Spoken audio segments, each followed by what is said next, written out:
Mazandarani. Ajeeb shakhsiyat he was.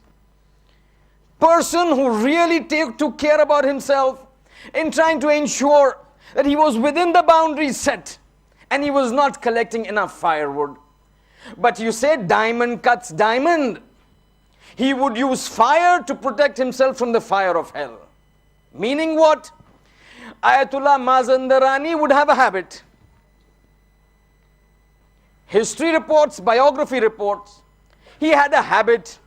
Every few months, he would take his servant, let's go out into the deserts, into the wilderness.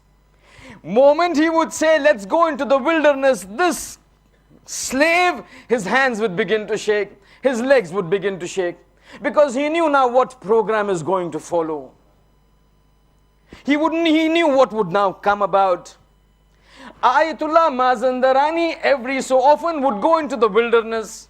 When he would go into the wilderness, he would tell his slave, go and pick up some firewood.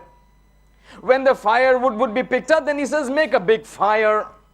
When he would make a big fire, then Ayatullah would take out his amama, he would take out his rida, he would be in his inner clothes, the home clothes. Then he would tell his slave, I am standing at a distance from the fire. This is recorded, nothing coming out from my pockets.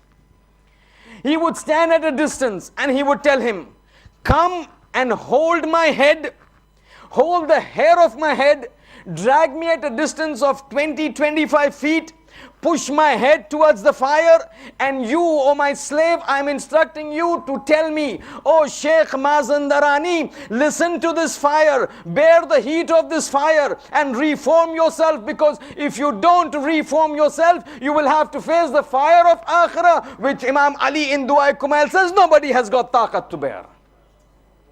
This is what it is required. La tanalu shafa'atuna illa bil amali wal wara'. Sitting in a hotel, listening to music, partying and clubbing is not what is going to give us shafa'at of the Ahlul Bayt or the wilayat of the Ahlul Bayt. You need people to keep us. We need a program to keep us in a framework. But this is what goes, that when we keep going forward, we need to make sure that we don't transgress the limits. There are these people and people like Ayatullah Mazandarani who are so particular that they don't want to go beyond what has been indicated to them.